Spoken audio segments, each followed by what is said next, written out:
Deden dijadikan co-host ya, karena beliau sudah hadir. Ya, nanti yang bertanya kita lanjut lagi ya, Bapak. Nah, karena ini sudah waktu 9:30 ya. Oke. Selamat pagi, Pak Deden.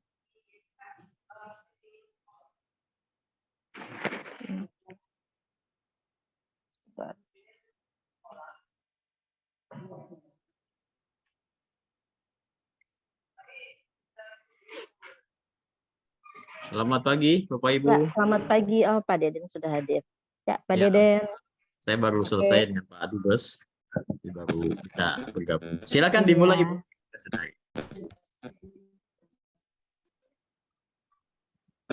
Iya, baik. Selamat pagi. Pagi ini kita dalam acara Zoom. Pagi ini spesial sekali kita bisa menghadirkan Pak Deden dari Atase Perdagangan RI yang ada di Kuala Lumpur. Mungkin tidak berlama-lama karena waktu sudah kita mundur 30 menit karena kebetulan beliau tadi habis dipanggil Bapak Kedubes. Jadi kita langsung mulai saja ya teman-teman. Silakan Pak Deden. Selamat pagi. Baik, Ibu, mungkin bisa diperkenalkan secara singkat ya profil dari para peserta pagi hari ini. Jadi kita akan lebih banyak diskusi saja biar lebih fokus. Silakan Ibu, mungkin ada yang dijelaskan dan siapa saja yang hadir. Oke, jadi kebetulan untuk peserta yang hadir Zoom pagi ini adalah teman-teman member dari pejuang UMKM yang ada di grup saya. Cuman memang belum semuanya hadir dari yang 700 orang ya saya sampaikan memang ya kurang lebih biasanya hanya baru sekitar 100 yang ikut Zoom karena memang masih baru. Tapi insya Allah di dalam grup besar itu pasti kita update dan harapannya dengan bisa tersambung dengan Pak Deden ini, Bapak bisa membantu untuk memaksimalkan produk UMKM untuk bisa masuk ke Malaysia. Jadi ini semua teman-teman dari seluruh Indonesia, produsen rempah-rempah, hasil bumi maupun produk-produk UMKM. Jadi nanti produknya apa mereka juga akan di sesi tanya jawab sekaligus ditanyakan ke Pak Deden kira-kira peluangnya seperti apa. Gambaran seperti itu Pak Deden. Ya, silakan Pak Deden mungkin bisa dimulai. Maaf suara saya bisukan karena saya sedang di rumah sakit agak berisik suaranya. Ya, silakan. Baik, terima kasih Bapak Ibu sekalian. Jadi mohon maaf agak sedikit mundur 30 menit dari waktu yang ditentukan karena tadi dari pagi saya menerima tamu kemudian menghadap ke Pak Dubes baru selesai baru bisa bergabung. Jadi Bapak Ibu sekalian, pada kesempatan pagi hari ini kita akan sharing saja terkait dengan peluang ataupun tantangan untuk ekspor ke Malaysia. Itu jadi beberapa hal terkait dengan ekspor ke Malaysia. Jadi ke Malaysia ini saya nggak bagi slide mungkin memaparkan informasi saja, nanti bisa dilanjut dengan sesi tanya jawab. Jadi untuk ke Malaysia ini memang salah satu negara tujuan ekspor utama Indonesia. Pada tahun 2022 menempati peringkat kelima seperti itu. Dan mengapa Malaysia harus menjadi satu tujuan ekspor bagi Bapak Ibu sekalian? Yang pertama adalah tentu dari sisi pasar. Pasar Malaysia cukup unik selain lokasi yang juga berdekatan dari sisi geografi, juga dari sisi demografi. Malaysia ini memiliki aspek-aspek positif bagi produk-produk Indonesia. Yang pertama tentu karakteristik dari penduduk, bahwa Malaysia 70%-nya adalah Melayu, tentu memiliki kesamaan dengan orang Indonesia. Sehingga dari sisi selera, kemudian cara berpakaian dan lain sebagainya juga memiliki kesamaan dan bisa menerima produk-produk yang berasal dari Indonesia. Yang kedua, juga di Malaysia terdapat eh, kurang lebih mungkin 1-2 juta orang Indonesia yang tinggal di sini, dan ini juga merupakan salah satu pangsa pasar tersendiri bagi produk Indonesia. Kemudian apa yang harus Bapak Ibu ketahui jika akan melakukan ekspor ke Malaysia? Yang pertama adalah regulasi. Bapak Ibu sekalian, regulasi di Malaysia ini lebih kalau bisa kami katakan lebih ringan daripada regulasi impor yang ada di Indonesia. Sebagai contoh, untuk makanan dan minuman yang bukan makanan minuman dengan kategori kesehatan, itu bisa langsung diekspor ke Malaysia tanpa harus mendaftarkan ke Kementerian Kesehatan. Kalau di Indonesia BPOM. Berbeda dengan di Indonesia, di mana makanan dan minuman harus terlebih dahulu diregistrasikan di BPOM, sehingga mendapatkan kode MD atau ML untuk produk luar negeri. Di Malaysia ini tidak perlu, Bapak Ibu, selama produk itu bukan produk kesehatan, maka bisa langsung masuk ke Malaysia. Apa yang harus Bapak Ibu lakukan untuk produk makanan minuman adalah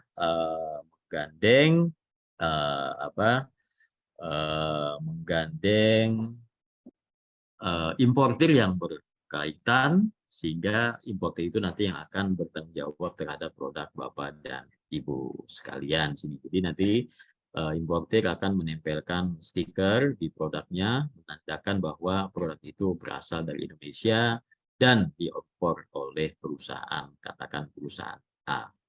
Jadi untuk makanan minuman lebih mudah, seperti itu, bisa langsung masuk selama memang kita sudah memiliki jaringan. Nah, jaringan ini juga menjadi satu concern bagi Bapak Ibu sekalian.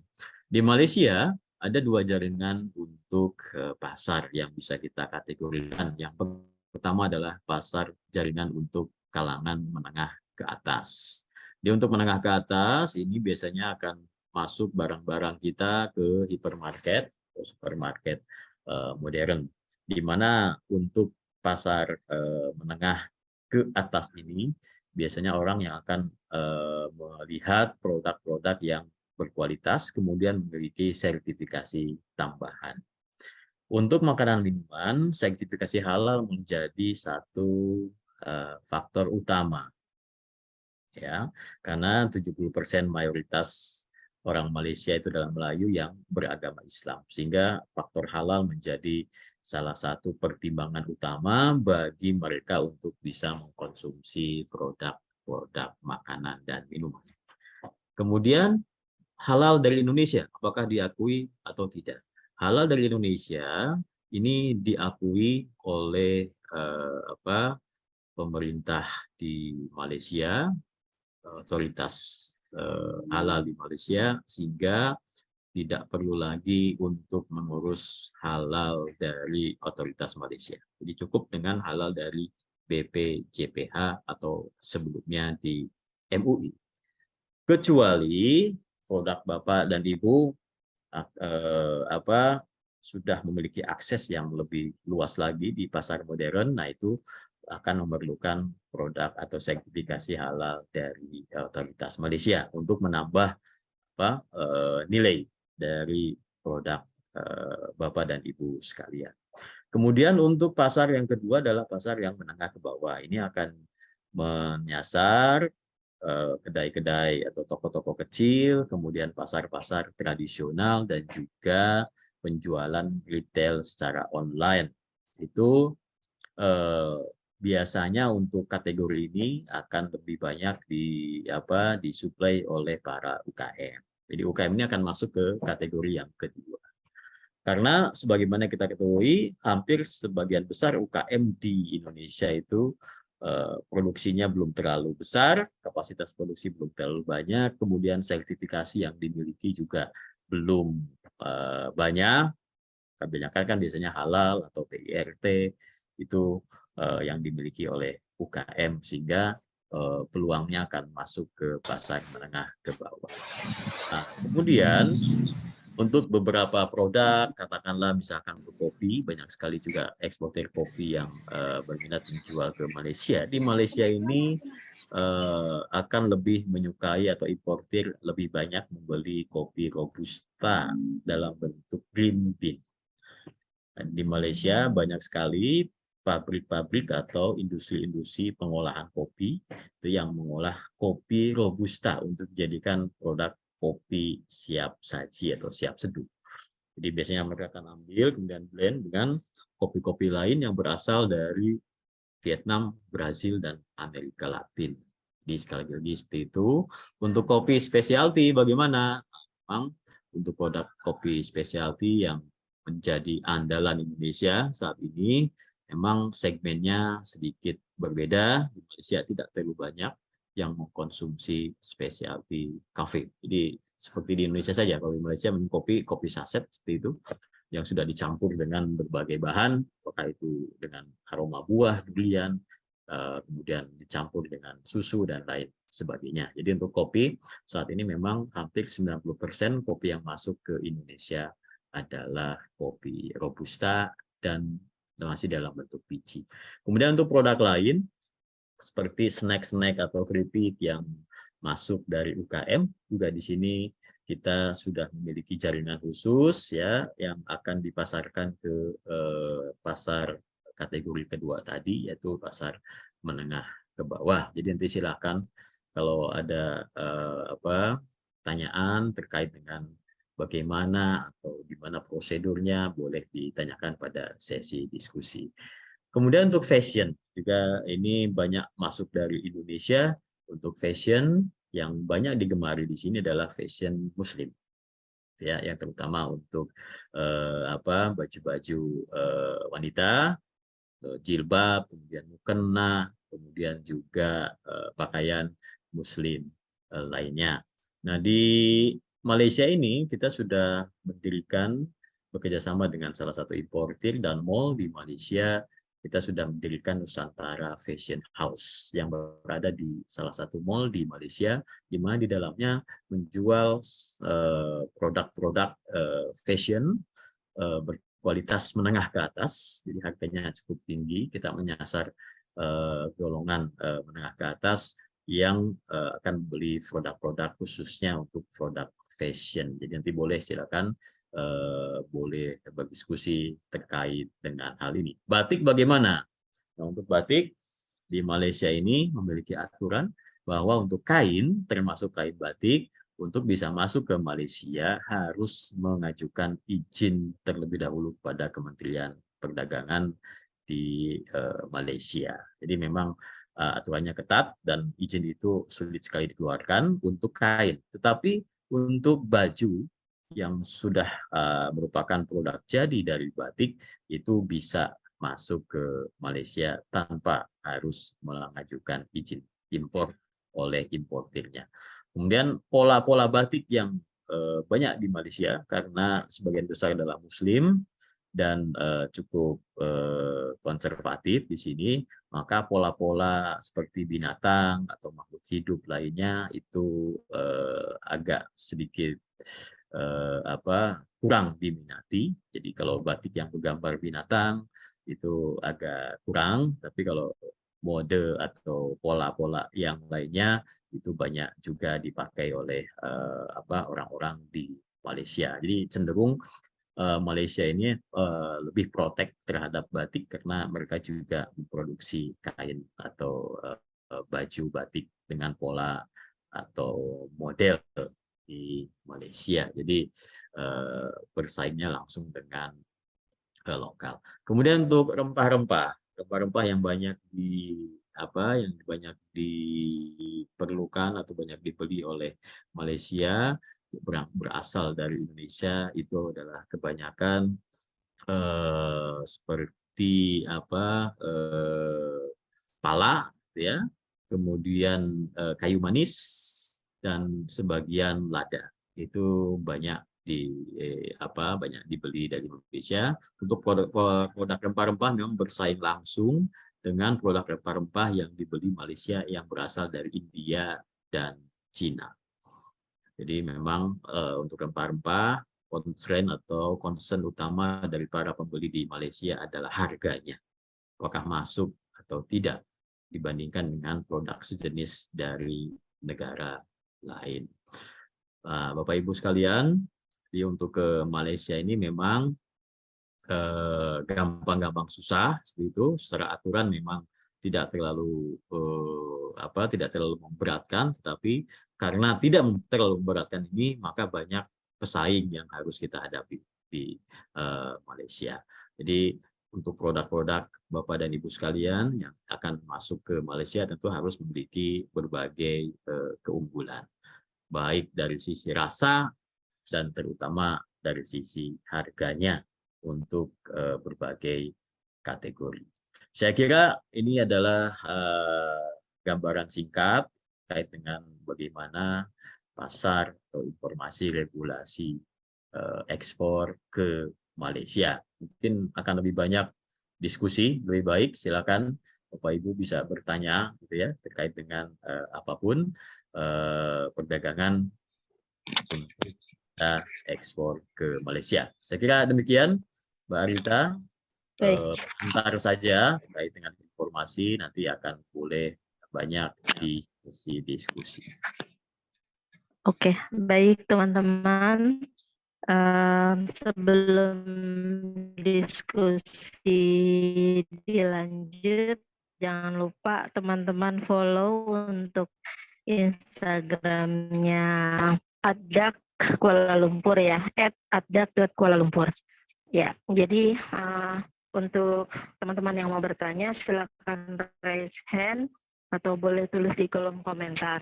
Ini Pak Deden sekedar informasi, kita beberapa waktu yang lalu kita kebetulan sebenarnya sudah mengirimkan banyak sekali ya ratusan sampel produk UMKM dari teman-teman, tapi melalui Datu Dimyani. Cuman karena memang Datu itu juga banyak sekali sampel yang masuk, jadi sampai sekarang memang belum terverifikasi, makanya ke info. Nah kemarin Dato Dimyani sempat info kalau yang tidak masuk di saya, Mbak Rita coba sampaikan ke Pak Deden seperti rempah, fashion ataupun produk-produk UMKM yang lain gitu, karena Dato kan memang suppliernya juga dari Tulungagung yang rutin kan juga sudah ada ya, jadi butuh proses lagi. Jadi kalau saya sih yang duluan masuk ya, kalau dari Pak Deden juga kurang lebih sama seperti yang dibutuhkan Dato Dimyani ya, kita lebih senang gitu. Cuma memang sampel-sampel kemarin masuk banyak ke Dato dulu. Kalau memang nanti diperlukan sampel kembali, saya akan kondisikan untuk teman-teman mengirim langsung melalui Pak Deden. Mungkin begitu ya. Ini sudah ada teman-teman yang sudah raise hand. Kita mulai dulu dari yang pertama, Ibu Nurlela. Silakan Ibu. Ya, silakan. Ibu Nurlela, atau bisa dilanjut Ibu Herpina. Silakan dibuka mic-nya yang mau bertanya. Mbak Rita, saya dari PT Diamond. Halo, dari siapa dulu? Ya, ini. Silakan PT Diamond dulu, Bu Hilda. Oh ya. Ya, selamat pagi Pak. Saya dengan Hilda dari PT Diamond Cold Storage, salah satu produsen susu Pak. Jadi begini, saya sudah ada peluang ekspor ke Malaysia ya Pak. Ada 3 customer yang siap menerima di sana. Cuma karena produk kami ini ada produk susu olahan, jadi kami terkait dengan perizinan dari Dinas Kementan di sini. Nah, kebetulan persyaratan untuk ke sana itu harus diaudit oleh DVS, jadi Kementannya dari Malaysia gitu loh Pak. Nah, apakah kita bisa tanpa melalui diaudit ekspor ke sana, karena customer yang ini sudah ngejar-ngejar kita gitu loh Pak. Ada anu ya, yang telinga tuh. Ya, silakan Bu. Ya, jadi untuk produk susu memang saat ini sedang mengalami sedikit kendala dari DVS Malaysia, di mana DVS memang mengeluarkan aturan untuk proses audit ke pabrik atau produsen dari produk susu dan olahan.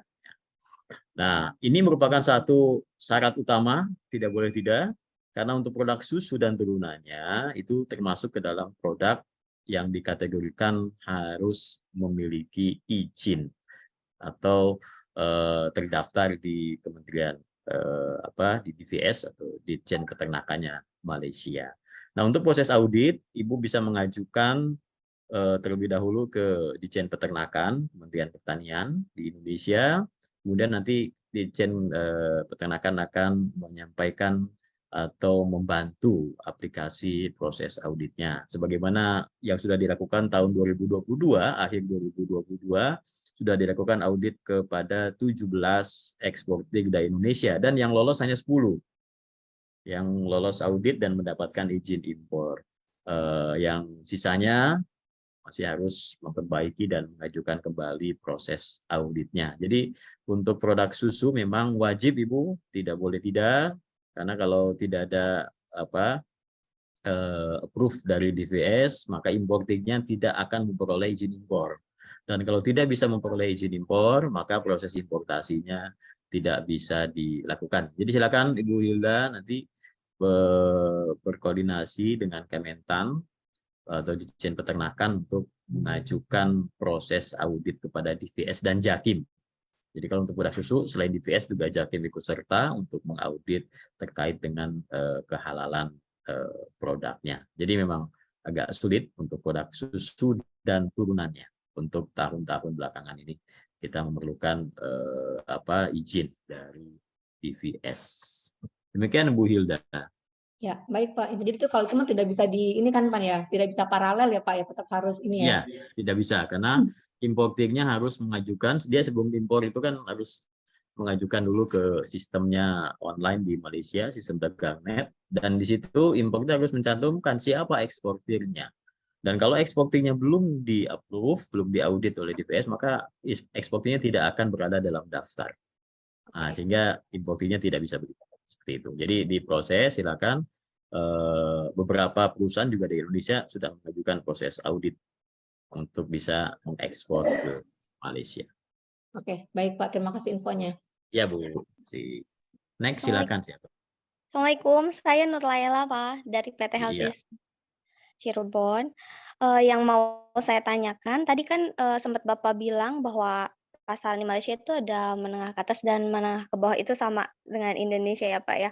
Cuman untuk seperti kayak persyaratan dan prosedurnya seperti apa ketika kita ingin memasuki pasar menengah ke atas apa gitu, untuk menengah ke bawah seperti apa. Terus pertanyaan kedua, terus melalui siapa kami yang bisa bantu kami untuk bisa ekspor ke sana. Produk aku keripik dan kerupuk Pak, kayak emping, rengginang, kayak gitu tuh Pak. Terima kasih Pak. Baik Mbak Nurlaila, jadi untuk persyaratan untuk produk makanan dan minuman yang pertama adalah sertifikasi halal. Itu menjadi satu hal yang wajib, seperti itu. Dan jika ingin masuk ke pasar modern, ke retail modern, seperti itu, maka produknya harus dilengkapi. Satu adalah sertifikasi kesehatan atau kualitas makanan, misalkan SACCP, itu juga kalau memiliki lebih baik. Kemudian yang kedua adalah kemasannya. Kemasannya harus didesain sedemikian rupa sehingga memenuhi persyaratan kemasan di Malaysia. Di Malaysia sendiri kemasan diatur, jadi harus mencantumkan beberapa informasi di dalam kemasannya. Nanti boleh berdiskusi lebih lanjut terkait dengan hal itu. Nah, untuk pasar-pasar yang lebih rendah, pasar tradisional dan sebagainya relatif lebih ringan seperti itu, karena biasanya untuk pasar yang lebih ringan itu untuk keripik, kemudian kerupuk dan lain sebagainya akan masuk melalui importir yang biasanya sudah memiliki jaringan. Seperti tadi disampaikan oleh Baiklah bahwa ada salah satunya adalah Pak atau Datuk Dimyani itu yang sudah memiliki jalur. Tapi memang produk-produknya beliau sudah banyak bawa, jadi kalau ada produk baru tentu harus dilihat dulu apakah sesuai atau match atau dari sisi harga, dari rasa dan lain sebagainya. Jadi kalau udah kirim sampel, biasanya kalau beliau tertarik itu akan dihubungi. Jadi kalau belum dihubungi berarti sebetulnya produknya masih dalam pertimbangan atau tidak sesuai dengan kategori bisnis yang dilakukan oleh beliau. Nah, untuk yang produk yang masuk ke pasar tradisional atau menengah ke bawah biasanya juga akan ada kemungkinan dijual secara bulky tanpa merek kosongan, kemudian akan dikemas ulang oleh perusahaan di sini, oleh perusahaan Malaysia, oleh importirnya, dan dijual dengan produk mereka. Itu bisa saja dilakukan untuk produk-produk yang akan masuk ke pasar menengah ke bawah. Syaratnya halal itu sudah wajib ada, ya akan lebih baik lagi. Kecuali kalau nanti jualnya dalam bentuk kosongan seperti tadi yang kedua itu, tidak diperlukan lah, karena nanti halal yang bertanggung jawab adalah si perusahaan Malaysia yang melakukan pengemasan ulang.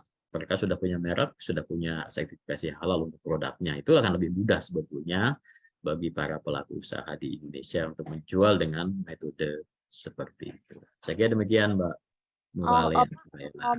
Satu lagi, kalau misalkan sasaran kita menengah ke atas, kira-kira yang bisa bantu siapa ya, Pak ya?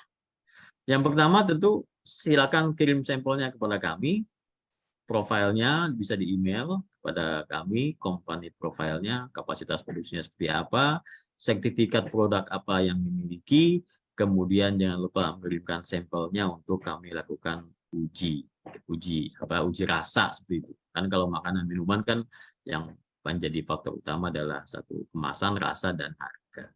Silakan, nanti kami akan membawa ke distributor untuk yang menengah ke bawah, menengah ke atas, kami sudah punya distribusinya.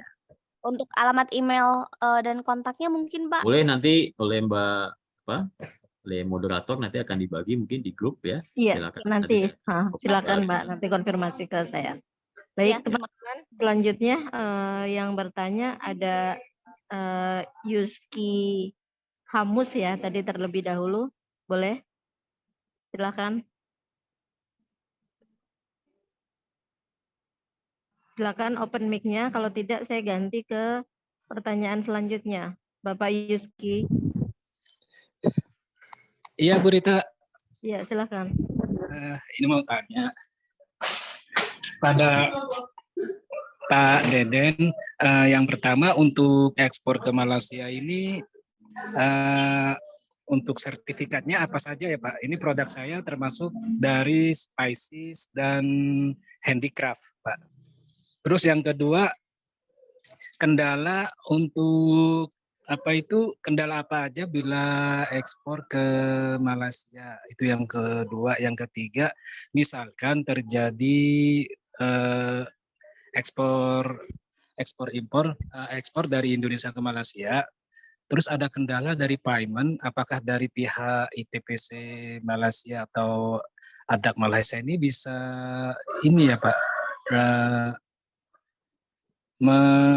menghandle atau ya mengurus lah gampangannya gitu Pak. Karena ada teman yang saya mengambil pelajaran dari teman bahwa ada kendala dari payment Pak. Dia bukan ke Malaysia tapi ke Eropa, ke Spanyol tepatnya. Ini dari pihak buyer agak sedikit ribet untuk pembayarannya, dan untuk penyelesaiannya itu apakah ADAK apa ITPC ini bisa menyelesaikan terutama dari Malaysianya Pak. Terima kasih, itu aja Pak.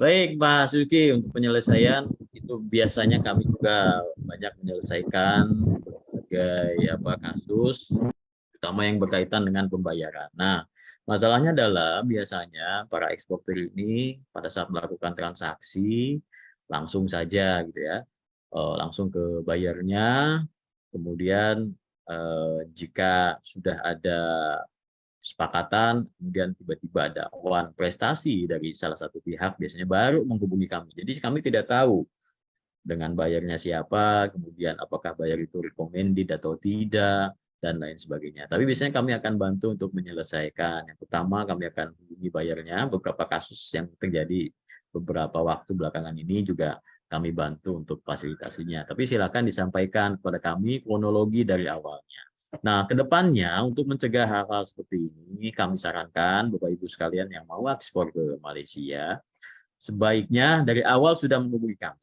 Jadi kami di sini memfasilitasi membantu. Dan nggak usah takut, ya, tidak ada biaya Rp1 pun yang akan dibebankan. Jadi kami akan membantu. Yang pertama adalah memvalidasi calon bayarnya. Kalau memang belum pernah melakukan transaksi dengan buyer tersebut, harus hati-hati. Karena tidak semua buyer adalah buyer yang valid, yang memang akan melakukan transaksi bisnis. Atau ada juga buyer yang dari sisi administrasi memang ada legal terdaftar di Malaysia, tapi dari sisi operasionalnya belum melakukan transaksi perdagangan apapun gitu ya, dan itu juga harus diperhatikan. Jadi nanti kami akan membantu memvalidasi buyer tersebut. Dan jika sudah oke, kami sudah bertemu dengan buyernya, kami akan rekomendasikan kepada Bapak Ibu untuk selanjutnya dilakukan proses transaksi penandatanganan kontrak. Kami menyaksikan nih, biasanya kalau tidak bisa datang, bisa melakukan secara virtual, kami menyaksikan penandatanganan kontrak antara eksportir dan importir. Jadi kami akan kawal. Kami di sini menjadi penengah, baik dari pihak Malaysia atau pihak Indonesia, karena kalau prosesnya baru terjadi transaksi untuk pertama kali, kan rasa kepercayaannya belum tumbuh, seperti itu masih harus kita tengahi. Terkadang juga kita menjadi penengah, menjamin bahwa eksportir Indonesia juga berkualitas. Karena terkadang ada juga yang prestasi dari sisi Indonesia.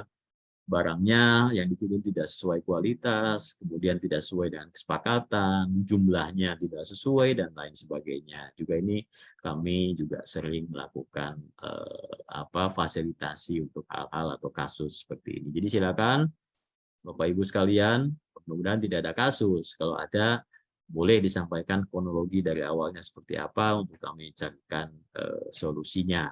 Jadi solusinya biasanya bisa diselesaikan secara langsung mediasi, atau kalau tidak ya diselesaikan secara hukum, baik hukum di Malaysia ataupun hukum di Indonesia. Jadi untuk mencegah itu, sekali lagi kami sarankan pada saat akan melakukan penjajakan, infokan kepada kami email seperti itu, minta divalidasi bayarnya, apakah oke atau tidak, lokasi kantornya di mana, apakah bayarnya sudah melakukan bisnis, apakah betul punya jaringan, dan lain sebagainya. Itu nanti kami akan bantu untuk memberikan informasi sehingga hal seperti ini tidak terjadi.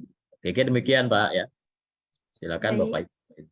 Ya, silakan yang lain Ibu Herpina. Tadi belum sempat bertanya, langsung ya Bu. Halo Pak, Assalamualaikum Pak. Ya, waalaikumsalam. Perkenalkan saya Herpina. Saya punya produk tepung sagu rumbia Pak dan arang kayu. Jadi kalau di Malaysia apa ada untuk pasarnya atau tidak Pak? Dan gimana cara cari bayarnya Pak? Terima kasih Pak. Assalamualaikum. Suaranya dikeputus, boleh diulang? Saya punya produk tepung sagu rumbia Pak dari Kepulauan Meranti, Riau. Tepung apa? Tepung sagu rumbia. Itu apa sama arang kayu Pak dari Pelalawan. Jadi di Malaysia apa ada untuk pasarnya dan gimana cara untuk mendapatkan bayarnya itu Pak? Terima kasih Pak. Assalamualaikum. Waalaikumsalam. Untuk tepung sagu dan arang kayu, memang pasarnya sampai saat ini kami belum pernah menerima inquiry atau permintaan terkait dengan itu, terutama untuk arang kayu. Karena ada beberapa untuk proses atau untuk pembelian semacam karkol gitu, biasanya sudah ada beberapa supplier yang menggunakan produk dari kelapa. Jadi dari kokopit dan atau sejenisnya karkol yang sudah masuk ke Malaysia. Kalau dari kayu belum, selama ini belum ada permintaan, dan memang juga berbeda dengan karakteristik di negara lain. Di Malaysia ini sedikit sekali yang orang menggunakan metode memasak dengan menggunakan arang atau di restoran dan lain sebagainya. Jadi memang belum banyak permintaan juga untuk tepung sagu, belum banyak permintaan di sini, tidak begitu familiar orang Malaysia dengan tepung sagu karena kebanyakan makanan utama untuk karbohidrat di Malaysia masih menggunakan nasi seperti itu. Jadi untuk faktor concern kesehatan dan sebagainya, tepung mokaf, kemudian sorghum dan lain sebagainya itu belum terlalu familiar di Malaysia. Jadi mereka makanan khasnya masih sebagian besar itu masih menggunakan karbohidrat dari beras atau dalam bentuk nasi. Saya kira ini kan Mbak Hervina ya. Ya Pak, terima kasih Pak. Sama-sama. Ya, untuk selanjutnya ada Tesalonika, silahkan. PT Himalaya. Iya, terima kasih Bu Rita. Pagi Pak Deden. Pagi, Mbak. Kami dari PT Himalaya Mitra Sukses Pak. Kami berdomisili di Gresik. Kami adalah produk pangan olahan Pak. Ini adalah premix tepung bakso. Jadi kami membuat macam-macam tipe untuk mempermudah membuat bakso, Pak. Sehingga daging, terus tepung kami ini sudah ada bumbunya, kemudian es, keras es gitu nanti digiling bersama kan sudah jadi adonan bakso, Pak. Nanti tinggal dipentolin jadi bakso. Kalau yang saya pegang ini yang premix untuk bakso khas Solo. Jadi mirip bakso Solo. Ada yang Malang, Pak. Kota Malang. Ada yang original. Jadi macam-macam, Pak. Kira-kira untuk ke Malaysia ada peluangnya enggak ya, Pak ya? Dan saya kalau ada saya mau kirim sampel juga gitu, Pak, ke KBRI atau kemana gitu. Terima kasih. Kasih Bu, ini sangat berpeluang. Ini yang kami cari sebetulnya baru nih nemu untuk produk tepung bakso. syukuran, Karena di Pak. Malaysia ini, pertama tadi saya sampaikan ada sekitar 1 sampai 2 juta orang Indonesia dan banyak sekali dari mereka membuka restoran khususnya untuk bakso banyak. Jadi banyak pengrajin juga di sini yang biasanya orang Indonesia ataupun orang Melayu sendiri yang memproduksi bakso. Nah, dagingnya biasanya sudah ada di sini. Karena daging di sini cukup murah. Nah, tapi tepungnya ini belum ada.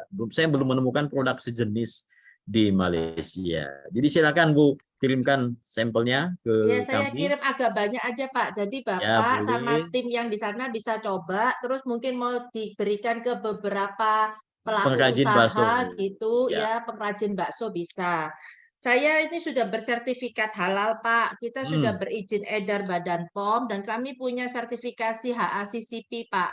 Oh ya, Kami bagus. juga dibantu oleh Kemendak pada waktu itu untuk memperoleh sertifikasi HACCP, Pak. Ya, bagus. Ini bisa masuk ke retail modern. Jadi nanti sampelnya akan kami bawa juga ke distributor yang biasa masukin ke distributor modern ataupun langsung ke retailnya. Jadi kami juga memiliki hubungan baik dengan para retail di sini, beberapa hypermarket. Jadi kami akan langsung bawa ke sana. Silakan. siap, Apakah Bapak. oke? Kalau oke nanti kita akan lakukan business matching langsung dengan dari Iya. pembeli dengan Ibu. Kalau ini sangat berpotensi, Ibu. Iya, terima kasih Bapak. Terima kasih, Saya Bu, nanti ya. berarti Nanti- menunggu dari Bu Rita ya, alamat Ini? tujuan Iya, nanti saya Betul, kirim. betul. Iya. Ini kami Iya, sudah kirimkan di chat email kami. ya. Jadi silakan Oke, bisa langsung dikirimkan Pak. melalui email @kbrikl.org. Nanti akan dibantu untuk bagaimana proses pengirimannya dan hal-hal teknis lainnya. Ini sangat Iya. bagus, Bu. Kalau tepung ini belum ada di sini. Iya, saya juga bersemangat. Terima kasih Terima Bapak. kasih, Bu. Ya. Nanti Bu Tesalonika sambil japri saya juga ya Bu, karena kita kan biar satu pintu dengan teman-teman yang lain juga. Iya, Ya. iya Bu Rita, Nah, terima baik. kasih. Untuk selanjutnya yang mau bertanya ada Pak Jun dari Mataram, silakan.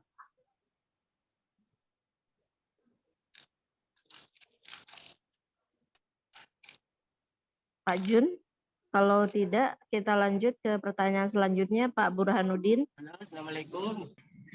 Ya. Oh, silakan Pak Jun. Ya, Assalamualaikum warahmatullahi wabarakatuh. Terima kasih atas waktu dan kesempatannya diberikan kepada saya mengenai kamu produksi. Suaranya Bapak, Saya layar. Suaranya kok kurang jelas ya? Halo. Ya, Ya, lanjut. Ya, jelas sudah Bu.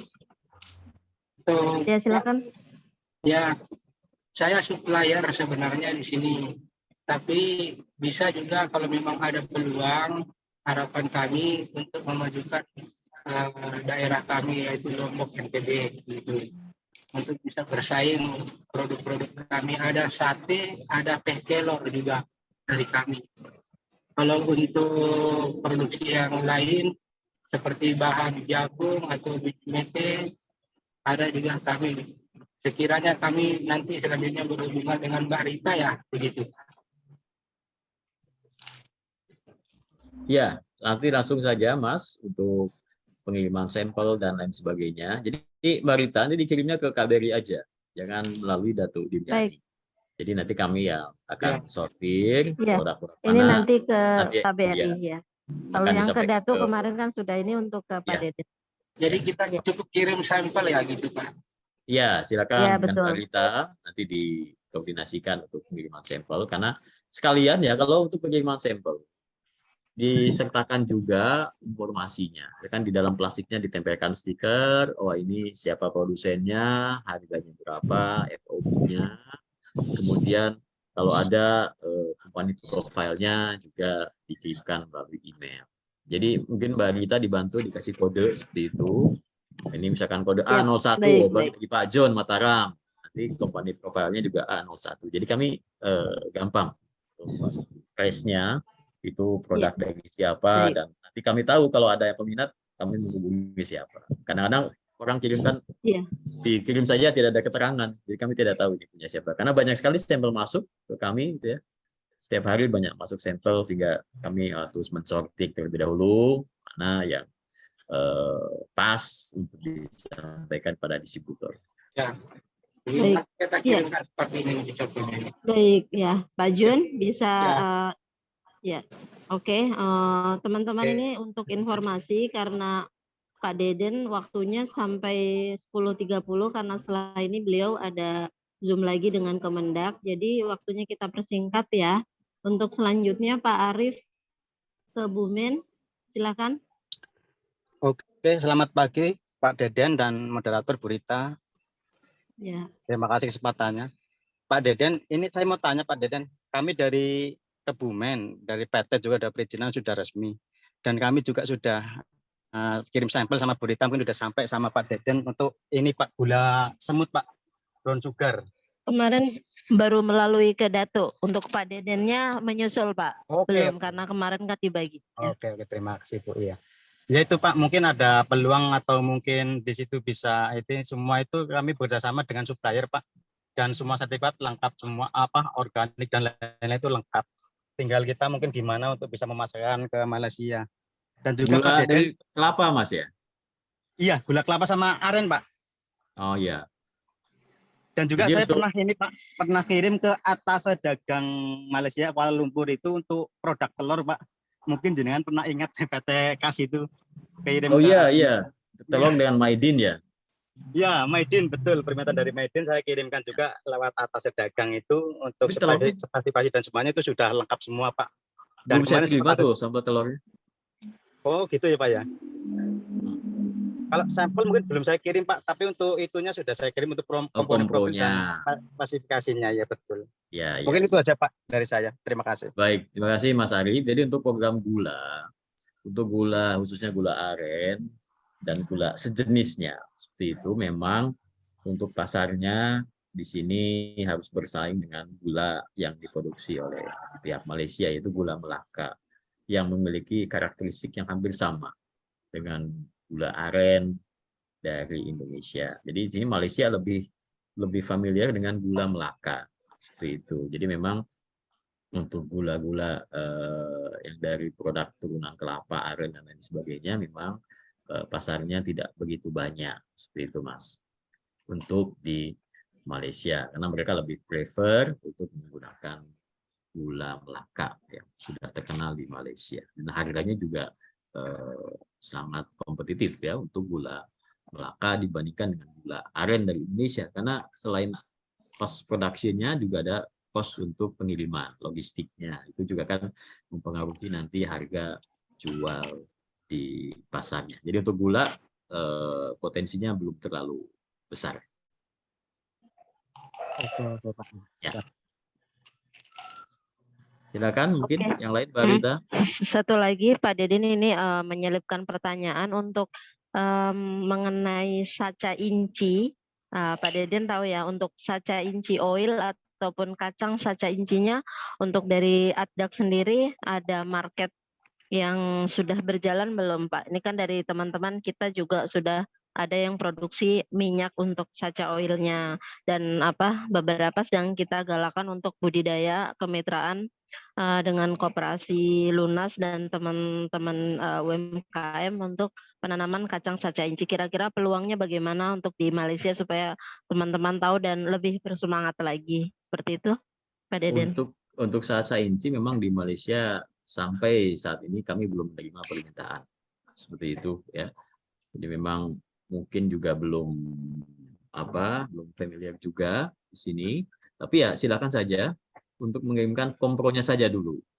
Jadi tentang spesifikasi produk, tapi jangan dulu mengirimkan sampelnya. Kami akan coba riset dulu seperti itu bagaimana pasar di Malaysia. Jadi sayang kan kalau kirim sampel tapi ternyata pasarnya. Kemarin memang kita sudah kirim sampel untuk Dato' Dimiani, tapi yang bentuk sudah minyak, tapi karena memang ya itu tadi kata Dato', harap sabar karena masih antri sekali ratusan sampel yang harus dites, belum diverifikasi. Jadi ya teman-teman saya minta kesabarannya, makanya peluang untuk Pak Deden saya berharap nanti bisa dapat kesempatan. Oke, ini waktunya sedikit, kita lanjut ke pertanyaan lain. Pak Imam Syafi'i dari PT Berkah, silakan. Ya, Assalamualaikum Pak Deden, Bu Rita. Terima kasih atas waktunya. Waalaikumsalam. Ya, saya Imam dari PT Berkah di Lombok. Saya ingin menanyakan untuk produk lobster itu apa ada marketnya? Ya, terima kasih. Itu saja.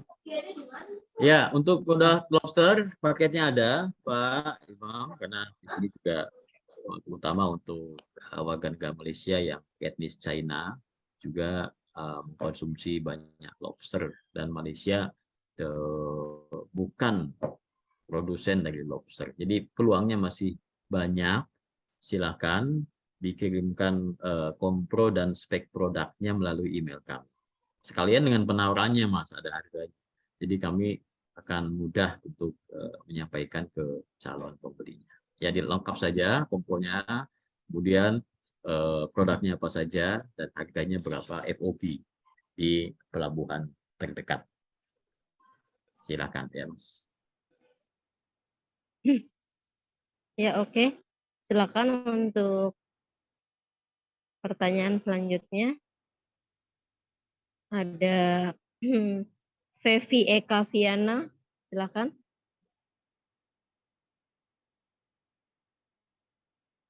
Ibu Fevi, halo. Ya, Assalamualaikum. Pak, produk saya di sini wedang rempah celup. Apakah ada pasar di sana, Pak? Dan ini sudah memiliki halal nutrisi juga. Bagaimana caranya nanti? Mohon penjelasannya. Terima kasih. Terima kasih, Bu. Untuk wedang rempah itu bisa dua jenis, bisa dimasukkan sebagai kategori minuman biasa atau bisa juga dimasukkan sebagai kategori jamu. Dan jika itu dimasukkan kategori jamu, maka prosesnya akan lebih rumit, lebih susah. Tapi kalau dia dikategorikan minuman biasa, itu tidak bukan izin. Tetapi di Malaysia ini, orang Malaysia akan lebih cenderung mengkonsumsi minuman dingin. Ini info saja untuk Bapak Ibu sekalian, karena di Malaysia panas, ya, berbeda dengan di Indonesia, tergantung lokasinya. Ada yang panas, ada yang dingin. Kalau di Malaysia orang akan lebih condong meminum atau mengkonsumsi minuman yang akan menyegarkan, jadi bukan menghangatkan. Nah, itu agak sedikit berbeda, ya. Jadi untuk kategori berbagai produk minuman yang hangat di wedang, kemudian ada bandrek dari Jawa Barat dan lain sebagainya, memang peminatnya belum banyak. seperti itu untuk pedang rempah dan sebagainya. Di samping juga di sini ada produk yang sejenis pedang yang diproduksi oleh para warga negara Indonesia yang ada di Malaysia. Jadi mereka memproduksi juga pedang, beras kencur, jamu dan lain sebagainya. Karena kan sebagian juga berasal dari Jawa yang memproduksi produk-produk sejenis. Jadi untuk produk ini memang belum banyak pasarnya di Malaysia dikarenakan berbagai hal tersebut tadi yang kami sampaikan. Demikian Ibu Tevi ya. Baik, masih ada 10 menit lagi ya Pak Deden. Silakan Mbak. Pak Jason, silakan. Ya baik, izin Pak Deden, ada beberapa pertanyaan yang ingin saya sampaikan. Jadi mewakili GAPMI terkait beberapa praktis paralel impor. Kemarin kan ada beberapa kasus di Asia, terutama misalnya di Taiwan, Hong Kong terkait mie instan, lalu kecap manis dan saus sambal di Singapura dan di Singapura untuk saus sambal dan kecap. Nah, ini kan kita lihat paralel impor sendiri itu dilakukan oleh trader ya, yang mungkin kurang begitu mengetahui aturan terkait pangan di negara tujuan. Nah, untuk di Malaysia sendiri, apakah praktek paralel impor ini itu ada kayak semacam red list atau list di mana perusahaan-perusahaan pemilik brand yang sudah dianggap melakukan kesalahan itu ada listnya, Pak? Itu yang pertama. Lalu untuk keberterimaan produk-produk Indonesia di pasar Malaysia itu bagaimana? Apakah respon konsumen di sana itu positif terhadap produk-produk impor asal Indonesia atau ada diskriminasi antara produk lokal dan juga produk impor asal Indonesia? Lalu untuk yang ketiga terkait cemaran, itu juga ini terkait tolakan ekspor Pak di Taiwan. Nah itu kan terkait residu ethylene oxide ya Pak, dan itu memang sudah menjadi emerging issue di beberapa negara. Apakah Malaysia juga menganggap ini sebagai salah satu emerging issue di sana? Dan yang terakhir terkait halal Pak, tentang keberterimaan logo halal BPJPH di Malaysia itu sendiri seperti apa untuk saat ini? Sekian dari saya Pak, terima kasih. Mas Jason, banyak nih pertanyaan. Paralel impor pertama di Malaysia paling banyak dibanding Taiwan. Ya. Satu adalah yang pertama permintaannya banyak untuk produk-produk dari Indonesia. Yang kedua adalah jalannya banyak. Berbeda dengan Taipei atau negara lain, jalannya kan agak jauh, terbatas. Di sini jalannya banyak sekali, banyak melalui pelabuhan-pelabuhan kecil, atau juga melalui perbatasan darat di Kalimantan.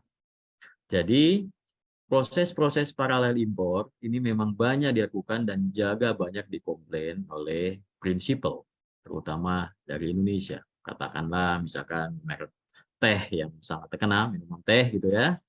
Di mana di sini orang Malaysia atau restoran Indonesia di Malaysia lebih menyukai minuman yang dalam kemasan botol kaca, katakan seperti itu. Sementara kan prinsipal tidak mengekspor dalam bentuk botol kaca. Ini salah satu contoh aja ya. Nah, caranya gimana akhirnya? Ini menjadi satu dalam tanda petik bisnis tersendiri buat para trader untuk membawa produk-produk tersebut dari Indonesia.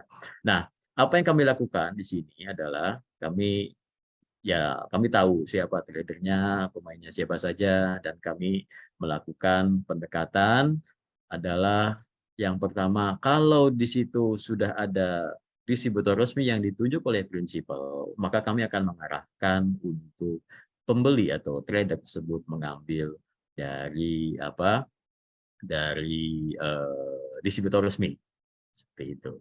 Tapi setelah itu biasanya muncul permasalahan karena harga yang dia peroleh dari distributor resmi ternyata lebih mahal daripada harga yang dia peroleh dari eksportir atau konsolidator yang ada di Indonesia. Karena biasanya yang menjual produk-produk prinsipal ke para trader di Malaysia itu sebetulnya adalah distributor di Indonesia yang memang seharusnya produknya untuk produk domestik. Sehingga untuk kasus-kasus seperti ini tentu kami tidak bisa mengawasi secara satu persatu para trader yang ada di sini, tapi melakukan edukasi dan sekaligus juga duduk bersama dengan para prinsipal untuk bisa memberikan solusi terkait dengan permasalahan ini. Banyak sekali produk yang masuk, contohnya adalah kecap. Kecap yang diproduksi oleh salah satu merek terkenal di Indonesia masuk ke Malaysia dan biasanya banyak tertahan di pelabuhan karena kasusnya kandungan nitrogen yang di bawah 0,6%. Itu sudah banyak sekali, Mas Jason, kami menangani kasus-kasus seperti ini dan memang setelah ditelusuri importirnya adalah bukan distributor resmi. Nah, itu kami biarkan. Kalau barang mereka tertahan di pelabuhan ya sudah, itu resiko mereka. Ya, karena mereka menjual produk yang seharusnya untuk pasar domestik tetapi dibawa melalui sistem, biasanya mereka bawa secara LCL, dalam satu kontainer isinya banyak sekali produk sehingga bisa lolos di pelabuhan baik di Indonesia ataupun di bea cukai di Malaysia. Nah, itu biasanya kami ya udahlah, itu kan paralel impor, ya itu resiko mereka. Tetapi terkait dengan kasus yang Eto ini, yang terakhir ada di Singapura ya, dan di Taipei, di Malaysia juga concern dan pernah menjadi temuan, tapi bisa diselesaikan secara cepat oleh distributor sehingga tidak menjadi menjadi masalah besar. Jadi sudah bisa diselesaikan kasus itu dan selanjutnya ya tentu kita melihat karena ini adalah standar yang berlaku di negara tujuan ekspor, ya tentu kita harus mengikuti standar itu kan, jangan sampai menjadi satu celah bagi negara tujuan ekspor untuk melakukan hambatan atau memberikan hambatan perdagangan. Jadi sekali lagi paralel impor menjadi satu hal yang di Malaysia banyak sekali terjadi, berbagai macam produk, baik produk-produk yang berasal dari prinsipal besar ataupun dari produk-produk menengah ke bawah itu banyak sekali. Kemudian untuk logo halal ya, terakhir. Untuk logo halal di antara MUI dahulu dengan Jakim sudah terjadi kesepakatan keberlakuan logo halal MUI yang lama. Nah, untuk logo halal BPJPH yang baru ini saat ini sedang dalam proses penyusunan kesepakatan. Terakhir BPJPH sudah bertemu, Pak Kepala BPJPH sudah bertemu dengan Jakim untuk membahas keberlakuan logo halal Indonesia, khususnya logo baru yang dikeluarkan oleh BPJPH diakui oleh Jakim. Tapi selama ini memang tidak menjadi masalah karena logo MUI pun kan masih banyak dipakai, itu sudah bisa masuk. Logo BPJPH pun di pasar sih tidak menjadi masalah. Saat ini sudah bisa diterima. Saya kira demikian, Mas Jason, untuk beberapa pertanyaannya. Menarik nih kalau paralel impor banyak. Baik Pak Deden, terima kasih banyak atas penjelasannya Pak. Oke, makasih Mas ya. Boleh nanti kalau ada ini kontak-kontak melalui email atau Siap, boleh siap. WA saya dibagikan oleh Mbak Rita. Siap Pak Deden, terima kasih. Oke. Ini Pak Deden masih ada waktu tidak ini karena sudah 10.30. Satu lagi boleh? Halo. Satu lagi boleh, Ya. silakan Mbak Pak Rita. Bambang, silakan Pak Bambang. Masih ada waktu sedikit. Satu lagi, saya tadi maaf sempat terputus jaringan saya di rumah sakit kurang bagus. Ya, silakan Pak Bambang. Selamat Pak siang. Bambang, atau kalau tidak bisa Pak Bambang Selamat silakan siang, Bu. dilanjut Ibu Yesika. Oh, Selamat silakan siang. Pak Bambang. Nggih. Selamat siang, silakan. Iya, Assalamualaikum warahmatullahi wabarakatuh. Waalaikumsalam. Pak Deden kan produsen plywood dari sengon maupun dari kayu MLH. Kira-kira untuk pasar Malaysia bagaimana Pak ya? Untuk peluangnya menuju ke sana. Saya dengar-dengar banyak yang ngirim ke sana. Mohon petunjuknya Pak. Terima kasih. Assalamualaikum warahmatullahi wabarakatuh. Waalaikumsalam. Tuh, ini plywoodnya yang dari semen ada juga Mas ya? Gipsum. Oh bukan, dari kayu Pak. Kayu aja kan? Abasia valcata, plywood ya, yang kayu lapis itu, sama dari kayu meranti, kayu Jawa keras dan sebagainya. Iya. Ya, Untuk itu, Pak.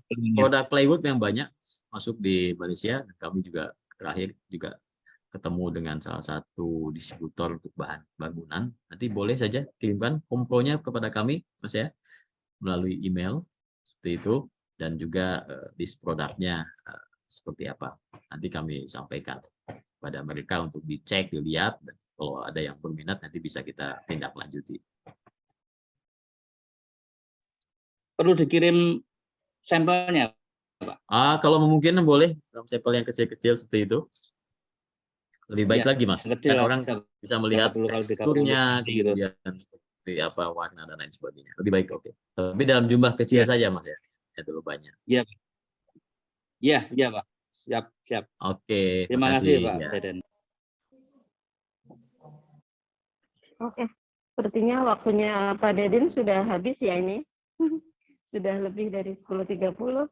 Iya, itu Mbak. Nanti mungkin diadakan sesi 2 nanti, boleh. Gitu ya. Boleh. Ya, yang Nanti mungkin karena ini masih banyak sekali yang pengen bertanya langsung dengan Pak Deden. Kira-kira kalau untuk sesi selanjutnya Pak Deden ada waktu lagi kapan bisa dischedule-kan ulang. Untuk sementara teman-teman yang belum terjawab, kita tetap lanjut Zoom-nya, pertanyaannya ditampung, nanti kita akan sampaikan ke Pak Deden. Kita tetap lanjut Zoom karena Pak Deden harus melanjutkan agenda dengan Bapak Kemendak. Ya, terima kasih banyak Pak Deden untuk waktunya. Mohon maaf, ini belum selesai semua. Ya, teman-teman tetap semangat ya. Pak Deden masih tetap bersedia untuk nanti menjadi narasumber kami di Zoom selanjutnya ya Pak ya. Ya, silakan. Terima kasih Mbak. Jadi sekali lagi terima kasih Bapak Ibu sekalian, Mbak Gita sudah menonton kami di sini. Ya, mohon maaf memang waktunya suara saya cukup padat. Mbak Gita juga suaranya hilang ya. Sinyalnya kurang bagus. Ya, mohon maaf.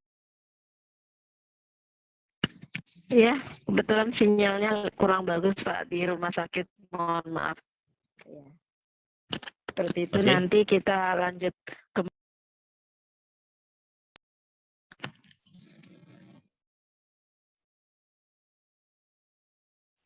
Oke, terputus ya, Mbak Gita. Baik, terima kasih Bapak Ibu sekalian. Nanti boleh bertemu lagi ya di kesempatan yang akan datang. Mohon maaf hari ini waktunya agak sedikit terbatas. Nanti boleh juga di media sosial juga bisa berinteraksi karena biasanya di sana kami juga akan menyampaikan informasi terkait kebutuhan barang, kemudian regulasi dan kegiatan-kegiatan yang kami lakukan. Sekali lagi terima kasih Bapak Ibu sekalian. Semoga sukses ya. Bisa melakukan kegiatan perdagangan khususnya ekspor ke Malaysia. Terima kasih sekali lagi. Untuk bisa dibantu ya Pak Deden. Ya, terima kasih Pak Deden. Oke, teman-teman kita lanjutkan ya. Ya, oke teman-teman bisa dengar suara saya? Ya, agenda yang lain, kalau masih ada teman-teman yang ingin bertanya, 30 menit boleh. Ya, melanjutkan tadi ada beberapa pertanyaan yang belum terjawab, terus mengenai diskusi tentang saca inci juga, boleh dilanjut ya. Untuk yang bertanya yang belum sempat tadi, ini ada PT Mohu Yula Nusantara, boleh Pak silakan.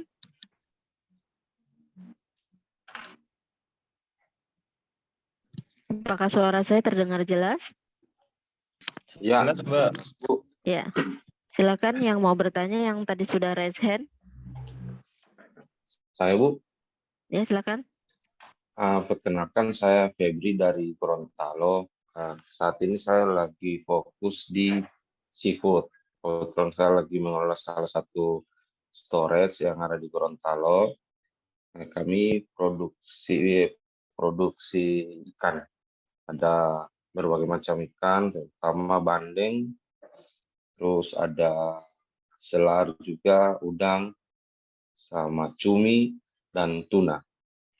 Tadi saya pengen tanya ke Pak Adep, tapi udah selesai. Saya mau tanya kalau ke Ya. Malaysia apa perlu izin HACCP atau hanya ke China saja izin HACCP?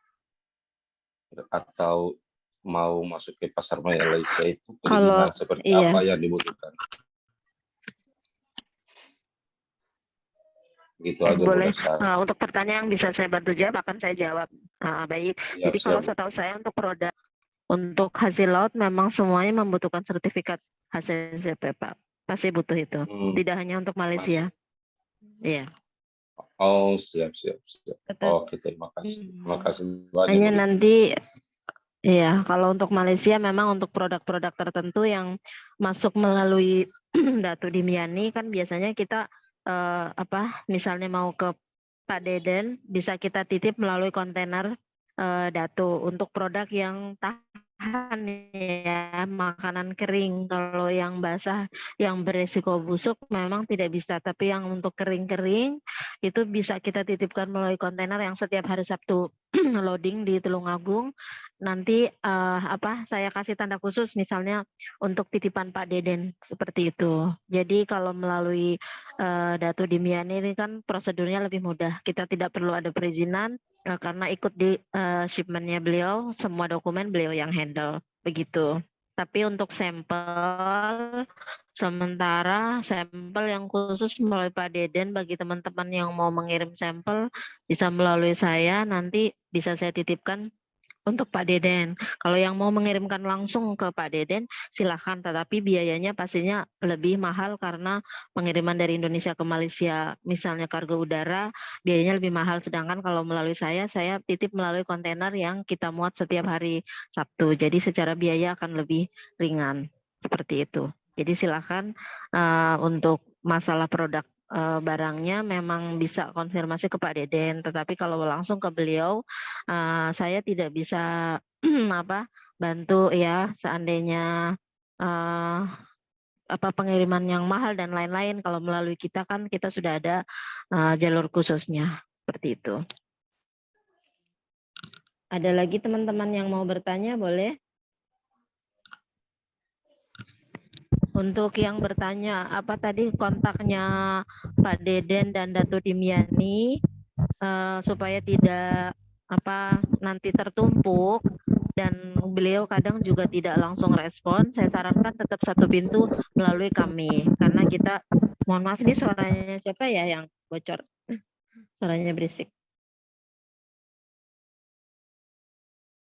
Ya, jadi tetap satu pintu melalui kami ya. Dan kita memang terutama prioritaskan untuk teman-teman yang sudah mendaftar di Zoom kami yang sudah berbayar melalui grup UMKM kami, itu yang kita akan lebih prioritaskan, terutama yang mengirimkan sampel dan sudah berbayar ya. Untuk Zoom-nya kita kan Zoom reguler dan mengundang beberapa narasumber yang insya Allah membantu, diantaranya dari IPTC, dari Atas Perdagangan, KBRI, maupun dengan pihak-pihak terkait untuk peningkatan ekspor kita. Jadi sekedar informasi, Zoom kita ini berbayar hanya 50.000 untuk setahun. Dan manfaatnya teman-teman bisa mendapatkan banyak sekali ilmu maupun peluang-peluang, dan pastinya akan kita prioritaskan untuk bisa dibantu ekspor ke beberapa negara yang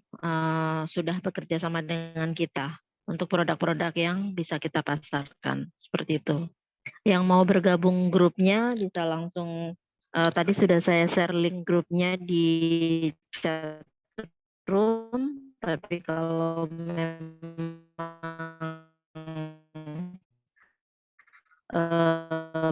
belum ada yang belum dapat informasi, bisa kontak melalui WhatsApp saya kan supaya kita bisa maksimal. Dan kami juga ada websitenya, teman-teman bisa masuk di website UMKM, Pejuang UMKM, begitu. Ya. Ya, tadi sudah ada yang membagi kontak WA saya. silakan di-save ya.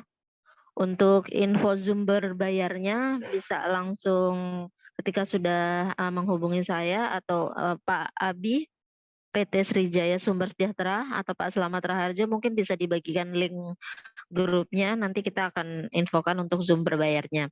Cukup 50.000 saja selama setahun, teman-teman sudah bisa ikut belajar langsung untuk Zoom reguler kita dengan beberapa narasumber yang insya Allah sangat membantu, dan juga mendapat kesempatan untuk produknya masuk di dalam website kami. Seperti itu. Jangan lupa untuk kirimkan sampel, nanti sampel akan saya bagikan ke beberapa buyer ya. Di antaranya kalau untuk saat ini memang kita fokus untuk Malaysia, di antaranya selain ke Dato Dimiani melalui ke Pak Deden, begitu. Bawang goreng detail grup Zoom meeting tadi saya sudah sampaikan ya, silakan kontak saya.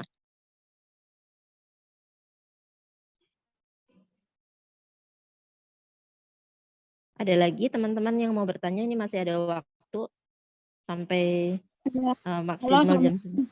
Ya, waalaikumsalam. Silakan. Ya, Mbak Rita, saya mau tanya, kira-kira kalau sampelnya bahan mentah sama yang UMKM punya itu bisa dikasih masuk, Mbak? Bisa, bisa. Nanti kan semua tetap saya sampaikan. Nanti akan diverifikasi sesuai dengan kebutuhan bayarnya, begitu. Iya, alamatnya yang Tulung Agung, Mbak. Tolong nanti di-share lagi di grup karena yang kemarin saya hilang. Oh ya, nanti bisa kontak melalui saya, Mbak. Nanti semua melalui saya dulu. Kalau langsung ke Tulung Agung saya tidak bisa menjamin kalau itu nanti diterima karena di sana yang masuk ratusan sampel. Jadi kadang-kadang mereka tidak tidak bisa cek, kontrol, langsung dimasukin ke dalam kontainer dan saya tidak menjamin. Jadi kalau melalui saya kan saya bisa cek dulu, saya bisa sortir apakah layak atau tidak, karena beberapa sampel yang masuk kemarin banyak yang packingnya sudah rusak ataupun tidak bisa dikirim karena tidak memungkinkan ya, mungkin mudah busuk atau seperti apa gitu. Untuk sampel yang sudah teman-teman kirim, sudah saya sampaikan ke Datuk dan Datuk sudah menerima, tapi memang masih menunggu untuk ini ya dari tim tester karena banyak sekali, jadi disesuaikan pertama kebutuhan, tapi insya Allah peluang kita masih banyak gitu. Oke, ini ada lagi yang bertanya, yang mau raise hand silahkan. Boleh raise hand, angkat tangannya kalau mau bertanya. Nah, untuk kolaborasi untuk produk Sacha Inci, silahkan bisa menghubungi saya di kontak yang sudah dibagikan di 0812 4637 6813. Nanti kita lanjut, sudah ada tim kita untuk kerjasama produk Sacha Inci yang ingin menjadi reseller minyak Sacha Inci maupun ingin budidaya bisa hubungi kami. Karena kita memang sudah sedang persiapan untuk itu ya, untuk reseller. Jadi peluang minyak Sacha Inci ini luar biasa, head to head-nya itu seperti minyak zaitun, olive oil ataupun minyak ikan, 17 kali lebih bagus manfaatnya. Nanti bisa teman-teman cek di Google. Jadi banyak banget testimoni dari teman-teman yang sudah mengkonsumsi. Tadi Pak Roy juga sudah jelaskan karena memang kandungannya omega 3 sangat bagus ya.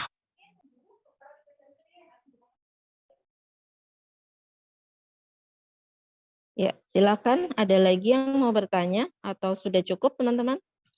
Kalau kira-kira sudah cukup dan kita bisa lanjutkan di grup ataupun japri ke saya tutup sekarang karena saya harus melanjutkan untuk ini mengurus ibu saya di rumah sakit ini, saya tinggal tadi.